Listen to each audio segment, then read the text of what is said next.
नमस्कार विद्यार्थियों, पिछली कक्षा में हमने अधिगम शिक्षण में 2 क्लास ले ली हैं। ये हमारी तीसरी क्लास है, ठीक है। तो आज हम शिक्षण की परिभाषाओं के बारे में अध्ययन करेंगे। क्या पढ़ेंगे आज हम? शिक्षण की परिभाषाएं और शिक्षण अधिगम प्रक्रिया, 2 बिंदुओं पर चर्चा करेंगे। टाइम रहेगा तो आगे बढ़ेंगे, लेकिन इन बिंदुओं पर हमारी चर्चा रहेगी आज। शिक्षण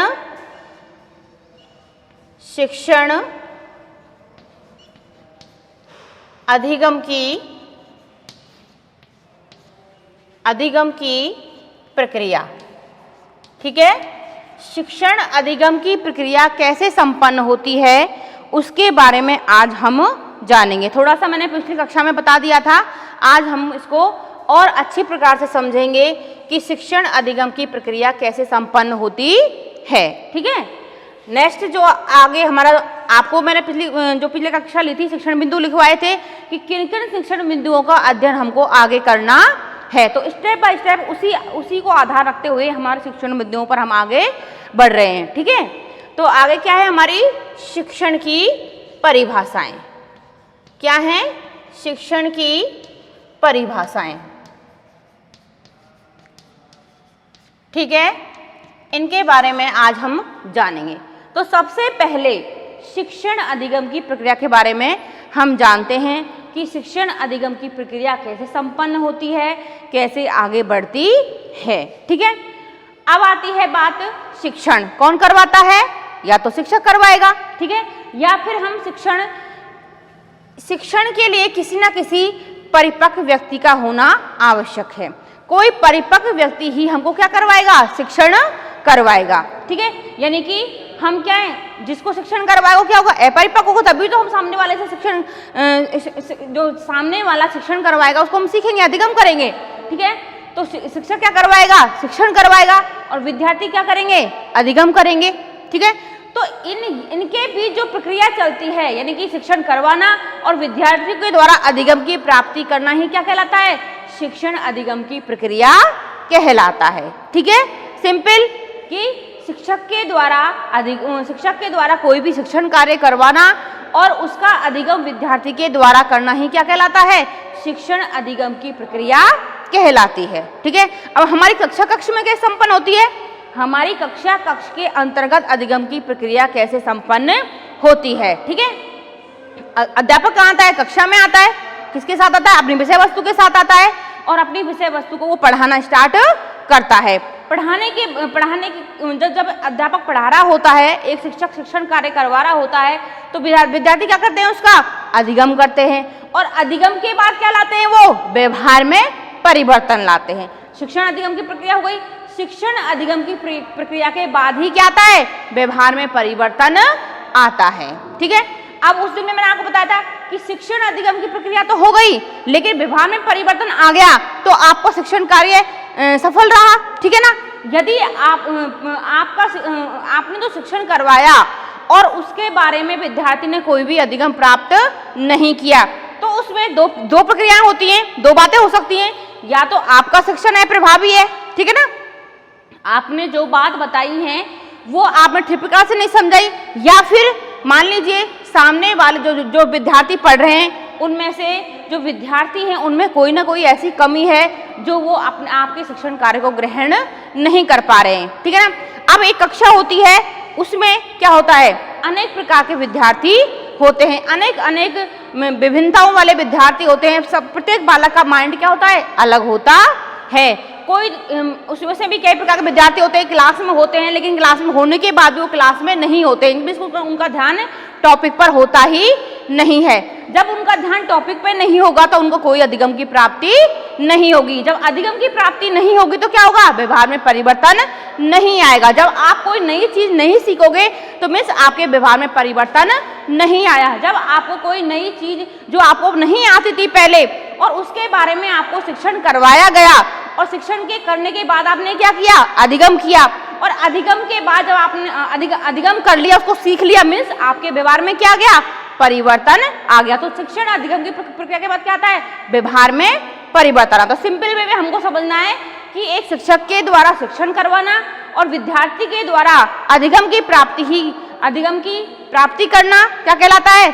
शिक्षण अधिगम की प्रक्रिया कहलाता है। व्यवहार में जो परिवर्तन वाली जो प्रक्रिया है वो बाद की है, उसका हम कैसे पता करेंगे? भाई सामान्य सी बात है, एक शिक्षक शिक्षण करवा रहा है और विद्यार्थी क्या कर रहा है? उसका अधिगम कर रहा है। यहाँ तक बात खत्म। ये हो गई शिक्षण अधिगम की प्रक्रिया। अब व्यवहार में परिवर्तन वाली जो प्रक्रिया है वो इसके बाद की है। कैसे? हमने शिक्षण करवा दिया, विद्यार्थी ने क्या कर लिया? अधिगम कर लिया। अब हम उसको जांचेंगे कैसे, परखेंगे कैसे कि उसको अधिगम की प्राप्ति हुई है या नहीं हुई है? ठीक है, या तो क्लास में उससे जैसे हमने टॉपिक पढ़ाया उसके आधार पर उससे क्वेश्चन पूछेंगे या फिर उस पर कोई टेस्ट लेंगे, तब हमको पता चलेगा कि जो हमने पढ़ाया है उसकी बच्चों को कितनी प्राप्ति हुई है, बच्चों के व्यवहार में कितना परिवर्तन आया है। ठीक है, क्लियर? अब आती है बात शिक्षण की परिभाषाएं। ये सिंपल प्रक्रिया है जो आपको समझनी है, मैंने आपको समझा दी है सिंपल वे में। तो इसको थोड़ा सा मैं लिख भी देती हूँ, नहीं तो आप हमेशा ये शिक्षण अधिगम की प्रक्रिया, ठीक है, आपके अभी आप संकुचित शिक्षा में ही रहते हो, क्लास में कक्षा में आते हो, रेगुलर पढ़ते हो, तो कौन शिक्षा है? संकुचित शिक्षा है।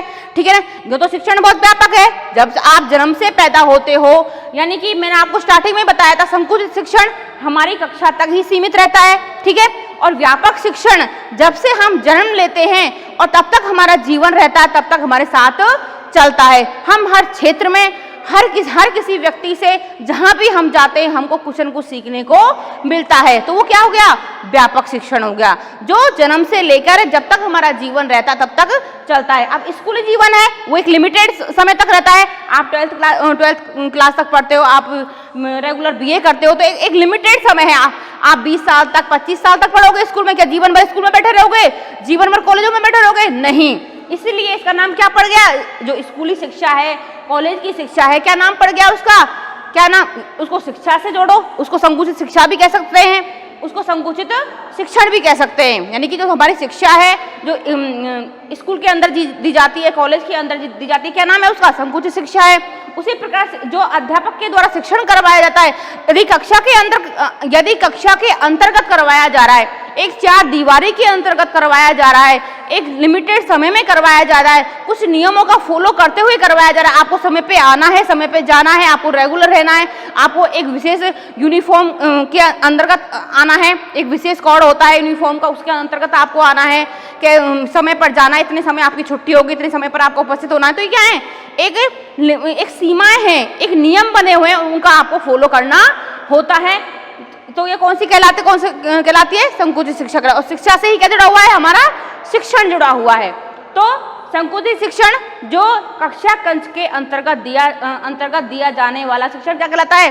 संकुचित शिक्षण कहलाता है। तो मैंने इसलिए समझाया इस चीज को कि इसकी जो हम प्रक्रिया है उसको इसी से जोड़ते हुए लिखेंगे। ठीक है ना? एक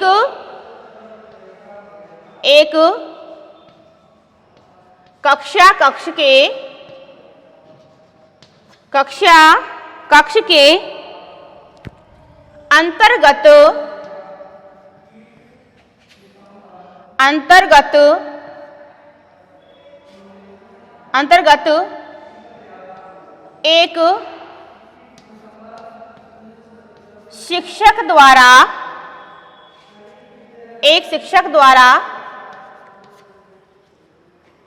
अंतर्गत एक शिक्षक द्वारा एक कक्षा कक्ष के अंतर्गत एक शिक्षक द्वारा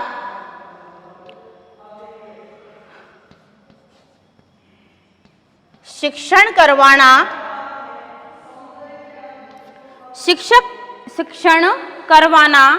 और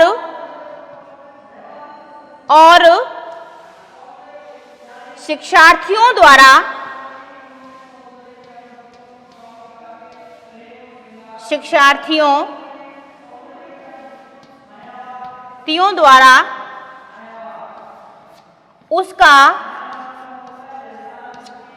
उसका अधिगम करना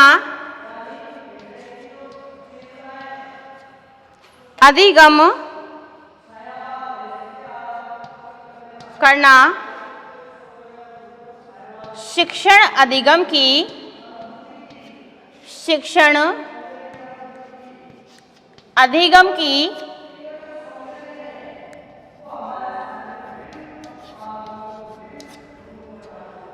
शिक्षण अधिगम की प्रक्रिया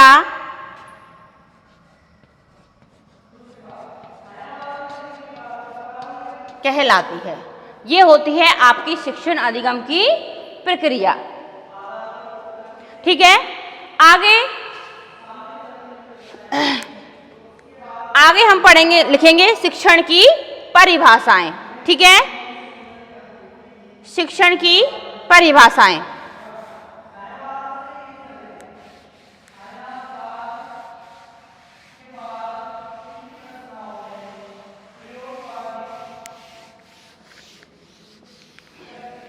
शिक्षण की परिभाषाएं।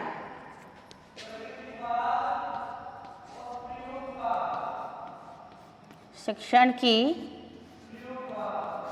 परिभाषाएं। ठीक है, तो सबसे पहले हम परिभाषा लिखेंगे B.O. स्मिथ के अनुसार। किसके अनुसार? पहली परिभाषा लिखेंगे हम B.O. हिंदी में ही लिख देते हैं इसको, B.O. स्मिथ। B.O. स्मिथ के अनुसार। ठीक है, नोट करें इसे। B.O. स्मिथ के अनुसार शिक्षण एक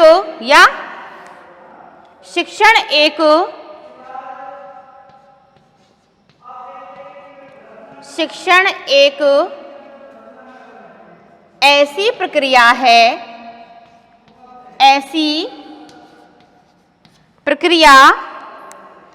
शिक्षण एक ऐसी प्रक्रिया है जिसका संपादन, शिक्षण एक ऐसी प्रक्रिया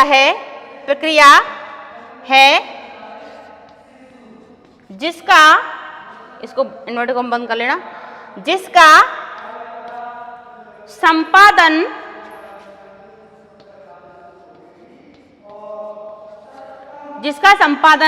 पारस्परिक संबंधों के माध्यम से, संपादन पारस्परिक संबंधों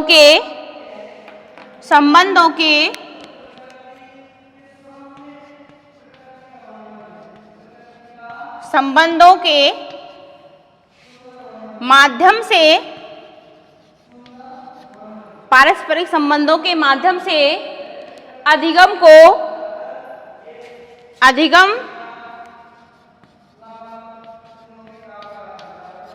को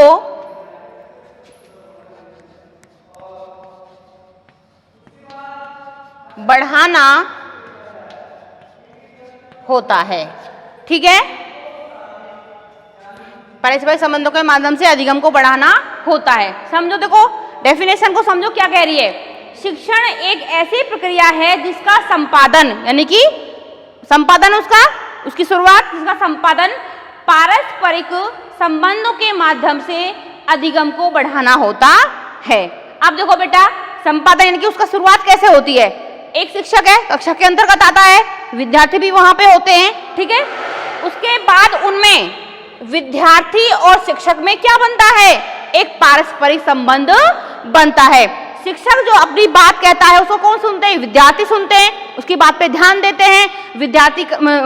अध्यापक उनसे प्रश्न पूछता है, वो अपनी समस्या, जो भी उनकी समस्या होती है, उसको कोई शब्द समझ में नहीं आया, वो अध्यापक से पूछते हैं। ठीक है, तो उनके बीच क्या होता है? एक पारस्परिक संबंध बनता है। इसको हम एक अन्य नाम से कह सकते हैं कि उनके बीच क्या होती है? अंतःक्रिया होती है, बातचीत होती है और शब्दों का आदान प्रदान होता है। यानी कि वो अपनी समस्या बोलते हैं, अपने टॉपिक को समझाते हैं, अपनी बात को बच्चों के सामने रखते हैं, बच्चों को जो समस्या होती है अपने अध्यापक के सामने रखते हैं। तो एक पारस्परिक संबंध उनमें बन जाता है। तो पारस्परिक संबंधों के माध्यम से अधिगम को बढ़ाना होता है। बिल्कुल सिंपल परिभाषा है। जब एक अध्यापक या टीचर कोई बात बताएगा, समझाएगा तो अपने बच्चे समझकर एक पारस्परिक संबंध के माध्यम से अपनी बात उनके पास पहुंचाएगा और बच्चे क्या करेंगे, उसका अधिगम करेंगे। ठीक है, उसको सीखेंगे और उसके बाद सीखेंगे तो क्या होगा, अधिगम। जब उस किसी बात जो अध्यापक बता रहा है और उसको सीख लेंगे, उसके बाद क्या होगा, अधिगम की प्राप्ति उनको हो जाएगी। मीन्स वो अपने अधिगम को क्या करेंगे, बढ़ाएंगे। तो अधिगम को बढ़ाना होता है, पारस्परिक संबंधों के माध्यम से अधिगम को बढ़ाना होता है। अब मान लीजिए एक समझो आप, मान लीजिए कोई बच्चा बैठा है क्लास में और वो उस टीचर से पढ़ना ही नहीं चाह रहा है, उसको पसंद ही नहीं करता है, या फिर कोई ऐसा उत्पाती है, कोई बच्चा है जो बार बार सी में कोई परेशानी कर रहा है क्लास में और बच्चों को भी नहीं पढ़ने दे रहा है, तो टीचर उसको क्लास से बाहर निकाल देगा। ठीक है, तो जो बच्चे उसके साथ आत्मीयता से जुड़ते हैं, टीचर के साथ अच्छा व्यवहार करते हैं, शांति से बैठते हैं, तो उस अध्यापक का टीचर का बच्चों के साथ क्या होता है, एक पारस्परिक संबंध। जब आप कक्षा में क्लास लेने आ रहे हो तो एक अंतःक्रिया द्वारा, एक अंतर संबंध द्वारा अध्यापक अपनी बात को वहां तक पहुंचाता है और इसी के माध्यम से जो विद्यार्थी हैं वो क्या करते हैं, अपने अधिगम को बढ़ाते हैं। ठीक है, ये हुई B.O. स्मिथ के अनुसार परिभाषा। नेक्स्ट हम लिखेंगे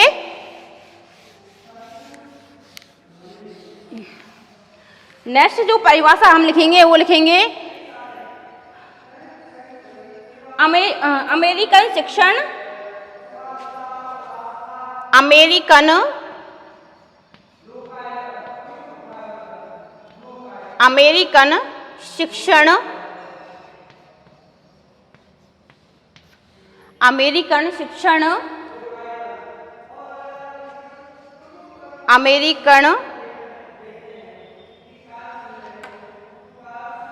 ये यहां पर अमेरिकन शैक्षिक अनुसंधान क्या आएगा, शैक्षिक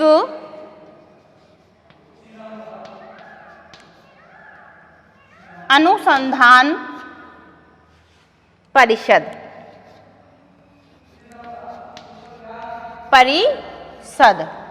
अमेरिका की कोई शैक्षिक अनुसंधान एक परिषद है जो शिक्षा पर कार्य करती है। उन्होंने भी एक परिभाषा दी है, किस पर, शिक्षण पर। ठीक है, तो शिक्षण एक प्रकार का, शिक्षण उनके अनुसार, इसके अनुसार शिक्षण एक प्रकार का, शिक्षण एक प्रकार का अंतर्वैयक्तिक,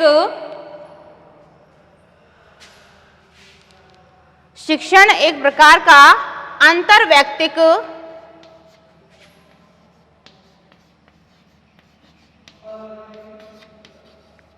अंतर्वैयक्तिक प्रभाव है,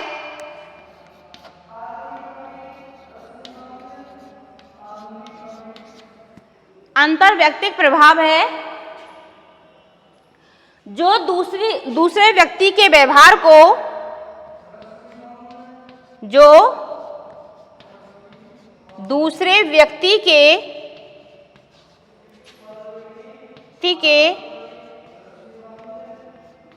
व्यवहार को, जो दूसरे व्यक्ति के व्यवहार को परिवर्तित करने के उद्देश्य से, जो दूसरे व्यक्ति के व्यवहार को परिवर्तित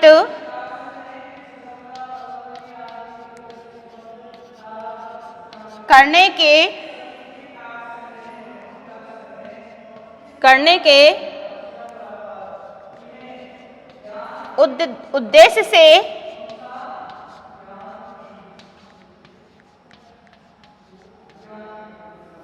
किया जाता है। ठीक है, अब जिस भी बच्चे ने मेरी क्लास शुरू से ध्यान से देखी होगी, सुनी होगी, सारी बातें उनको इन डेफिनेशनों में, इन परिभाषाओं में नजर आएंगी। सारा कुछ जो इन परिभाषाओं के अंतर्गत है वो मैंने पहले ही आपको समझा दिया है, तो उस कनेक्शन को जोड़ते हुए आप परिभाषाओं को समझो। सब कुछ इन परिभाषाओं के अंतर्गत आ गया है। देखो किसने दी है परिभाषा, अमेरिकन शैक्षिक अनुसंधान परिषद ने डेफिनेशन दी है कि शिक्षण एक प्रकार का अंतर्वैयक्तिक प्रभाव है। ठीक है, यानी कि जो व्यक्ति, एक व्यक्ति होता है पर्टिकुलर, कौन है वह व्यक्ति? एक टीचर हो सकता है, कोई हमसे बड़ा व्यक्ति, परिपक्व व्यक्ति हो सकता है। तो अंतर व्यक्तिक यानी कि जो हमारे अंदर जो भी बातें हैं उनका प्रभाव हम दूसरे व्यक्ति पर डालते हैं। हमारे अंदर जो भी बातें हैं, जो भी हमारे विषय वस्तु, जो भी ज्ञान है, उसका प्रभाव हम कहाँ बनाते हैं? दूसरे व्यक्ति पर बनाते हैं। तो अंतर व्यक्तिक प्रभाव है जो दूसरे व्यक्ति के व्यवहार को परिवर्तित करने के उद्देश्य से किया जाता है। बिल्कुल क्लियर है कि मान लीजिए मुझे जो नॉलेज है वो मैं आपको दे रही हूँ, ठीक है, आप पर उनका कितना प्रभाव पड़ता है ये अलग बात है, ठीक है। तो मेरा उद्देश्य तो यही है कि मैं जो सिखा रही हूँ, मैं जो आपको विषय वस्तु पढ़ा रही हूँ, वो आपको अच्छी प्रकार से समझ में आए। मेरा क्या उद्देश्य है कि मैं आपके व्यवहार में क्या लेके आऊँ? परिवर्तन लेके आऊँ। जो बातें आपको पहले नहीं पता थी, जिस विषय वस्तु पर आपको पहले नॉलेज नहीं थी, उसके बारे में मैं आपको नॉलेज प्रदान करूं और आप उस ज्ञान को ग्रहण करें और अपने व्यवहार में परिवर्तन लाएं। ये मेरा उद्देश्य है कि आप अपने व्यवहार में परिवर्तन लेकर आएं, तभी मेरा शिक्षण कार्य सफल होगा। तो बेटा देखो, जो दूसरे व्यक्ति के व्यवहार को परिवर्तित करने के उद्देश्य से किया जाता है। अब मेरा उद्देश्य क्या है? मैं क्यों यहाँ पे झक मार रही हूँ, क्यों आपको पढ़ा रही हूँ, क्यों पसीने बहा रही हूँ? कि जो भी आप इससे जुड़े हुए हो, आपके सिलेबस में है, आपका फर्ज क्या है? इसको पढ़ना है। क्यों पढ़ोगे आप? क्योंकि ये आपके सिलेबस में जुड़ा हुआ है, ठीक है। मेरा उद्देश्य क्या है कि मैं आपके सिलेबस से उसे पूरा करवाऊं और अच्छी प्रकार से कंप्लीट करवाऊं, और जो भी विषय वस्तु पढ़ाऊं उसका सीधा सीधा प्रभाव आप पर पढ़े, आपके व्यवहार में परिवर्तन आए, मीन्स आप उस विषय वस्तु को आसानी से बहुत अच्छी प्रकार से सीख जाएं। जब आप उसको अच्छी प्रकार से सीख जाओगे, मैं जो पढ़ा रही हूँ उस तरीके से उस चीज को आप सीख जाओगे, मीन्स आपके व्यवहार में परिवर्तन आ जाएगा, ठीक है। अब व्यवहार में परिवर्तन कैसे आया? जब किसी विषय वस्तु को मैंने आपको पढ़ाया तभी तो आपके व्यवहार में परिवर्तन आया। मेरी कोशिश क्या है, मेरा उद्देश्य क्या है कि कैसे ये इन प्रकार मैं आपके व्यवहार में परिवर्तन लेकर आऊं। व्यवहार का परिवर्तन का मतलब क्या है?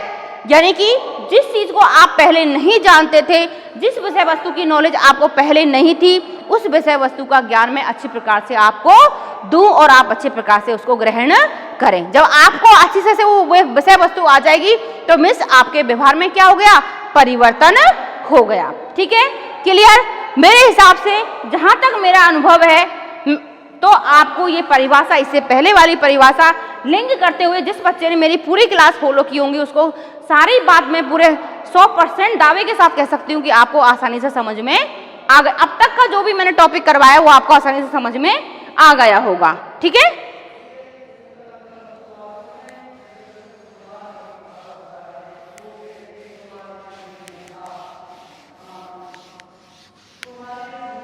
हम अधिक से अधिक हम कम से कम 3 परिभाषाएं लिखते हैं जो हमारे लिए काफी होती हैं। 3 डेफिनेशन हम दे सकते हैं और वो काफी हैं, ठीक है। तो नेक्स्ट लिखते हैं हम H.C. मॉरिसन के अनुसार। H.C. क्या है? H.C. मॉरिसन के अनुसार, मॉरिसन के अनुसार,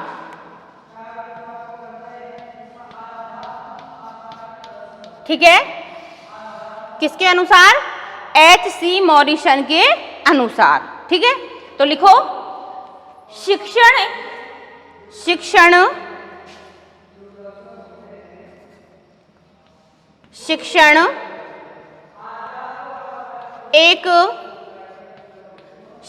एक अधिक परिपक्व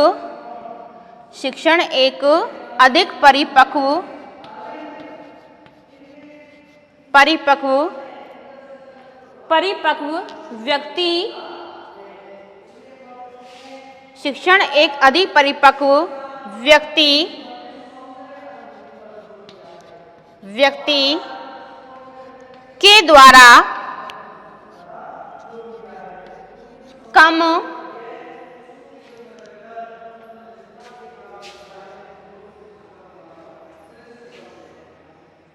अधिक परिपक्व व्यक्ति के द्वारा कम परिपक्व, इसको ऐसे लिखें थोड़ा हम, शिक्षण एक अधिक परिपक्व व्यक्ति व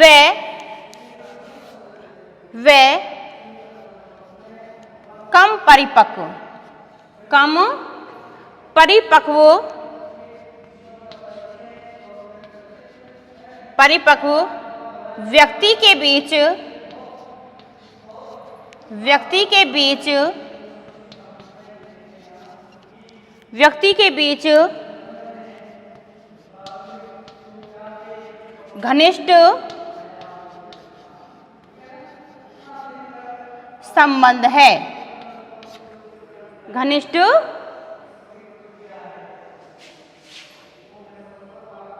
घनिष्ठ संबंध है, जिसका उद्देश्य, जिसका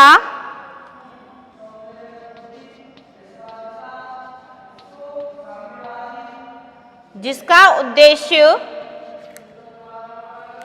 जिसका उद्देश्य, उद्देश्य अपरिपक्व व्यक्ति को, जिसका उद्देश्य अपरिपक्व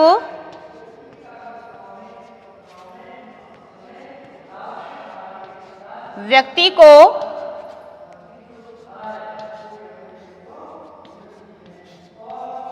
शिक्षित करना, शिक्षित करना होता है। ठीक है, देखो आपने फर्स्ट ईयर में पाठ योजना बनाई है। किसी भी चीज को सीखने के लिए, ठीक है, किसी भी विषय वस्तु को ग्रहण करने के लिए क्रमबद्धता और तारतम्यता बहुत जरूरी होती है।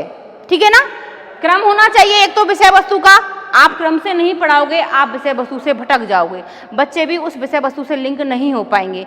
लेकिन जैसे ही आपने अपने शिक्षण में क्या रखी, क्रमबद्धता रखी, तो यह आप उम्मीद कर सकते हो कि अगर आपके शिक्षण में क्रमबद्धता है तो आपका शिक्षण कार्य प्रभावी रहेगा, बच्चे को आसानी से आपकी पढ़ाई हुई विषय वस्तु समझ में आएगी। ठीक है, तारतम्यता, एक लिंकअप होना चाहिए। ठीक है ना, एक विषय वस्तु का जुड़ाव होना चाहिए अगले बिंदु से, तब बच्चे को वो विषय वस्तु समझ में आसानी से आती है। अब मैंने परिभाषाएं लिखवाई हैं आपको, पहले शिक्षण अधिगम की प्रक्रिया समझा दी आपको। अब सारी जितनी भी परिभाषाएं मैंने लिखवाई हैं तीनों, तो जितने बिंदु मैंने आपको समझाए इससे पहले शिक्षण और अधिगम के बारे में, वो सारी बातों का असर कहाँ मिला है, वो सारी बातों का अंतर संबंध कहीं ना कहीं कहाँ मिला है, शिक्षण की परिभाषाओं में मिला है। तो तारतम्यता होती है, यानी कि आप एक संबंध बना, आपका जो शिक्षण बंधु आपने जो भी विषय वस्तु पढ़ाई है, तो जैसे जैसे आप आगे बढ़ोगे कहीं ना कहीं उनका प्रभाव उन पर भी दिखाई देगा। तो उसी प्रकार से इन परिभाषा जो भी बिंदु मैंने पढ़ाए हैं, जो जितनी भी विषय वस्तु मैंने आपको समझाई है शिक्षण अधिगम के बारे में, वो सारा कहाँ आ गया, क्या होता है शिक्षण अधिगम, वो सारा इन परिभाषाओं में आपको दिखाई दे रहा है। जो अर्थ में मैंने आपको बताया है, मीनिंग में जो भी मैंने आपको समझाया है, वो सारा डेफिनेशन में आ गया है। ठीक है ना, तो दो परिभाषा मैंने आपको समझा दी, तीसरी समझो। शिक्षण एक अधिक परिपक्व व्यक्ति व कम परिपक्व व्यक्ति के बीच घनिष्ठ संबंध है। बहुत अच्छे से बताया मैंने, कम परिपक्व अधिक परिपक्व व्यक्ति क्या होता है और कम परिपक्व व्यक्ति क्या होता है। तो क्या है ये परिपक्व और कम परिपक्व व्यक्ति के बीच क्या है, घनिष्ठ संबंध है। कैसे है, देखो बिल्कुल सिंपल बात है, आप अगर विषय वस्तु से जुड़े हुए हो तो आपको ऑटोमेटिक चीज समझ में आती जाएगी। ठीक है, यानी कि अधिक परिपक्व व्यक्ति जिसको नॉलेज है और कम परिपक्व व्यक्ति जिसको नॉलेज नहीं है। तो मैं आप मेरी विषय वस्तु को बहुत ध्यान से सुन रहे हो, मैं आपको बहुत गहनता से पढ़ा रही हूँ, तो ये क्या है, हमारा घनिष्ठ संबंध है। ठीक है ना, एक संबंध हमने बनाया है, एक घनिष्ठ संबंध है, तभी आप उस विषय वस्तु को आसानी से समझ पाओगे। जब आप मेरी विषय वस्तु को समझोगे नहीं, आप मेरी पढ़ाई में इंटरेस्ट ही नहीं लोगे, तो आपको कोई भी विषय वस्तु समझ में नहीं आएगी। तो अधिक परिपक्व और कम परिपक्व व्यक्ति के बीच क्या है, घनिष्ठ संबंध है। मैं क्या, आप कोई और अन्य व्यक्ति ले लो, कोई भी ले लो, जिससे आप कोई भी शिक्षण कार्य सीखते हो, किसी भी विषय वस्तु के बारे में नॉलेज लेते हो, वो आपके लिए क्या है, अगर आप उसको अधिक ज्ञान है तो क्या है, परिपक्व है, आपको ज्ञान नहीं है तो आप क्या हो, कम परिपक्व हो। तो आप दोनों के बीच जब घनिष्ठ संबंध बनेगा तभी आप उसके बराबर में आओगे, तभी आपको अधिगम की प्राप्ति होगी। तो शिक्षण एक अधिक परिपक्व व्यक्ति व कम परिपक्व व्यक्ति के बीच क्या है, घनिष्ठ संबंध है, जिसका उद्देश्य अपरिपक्व व्यक्ति को शिक्षित करना होता है। परिपक्व व्यक्ति का उद्देश्य क्या होता है? मेरा उद्देश्य क्या है कि मैं येन केन प्रकार आपको इस विषय वस्तु का ज्ञान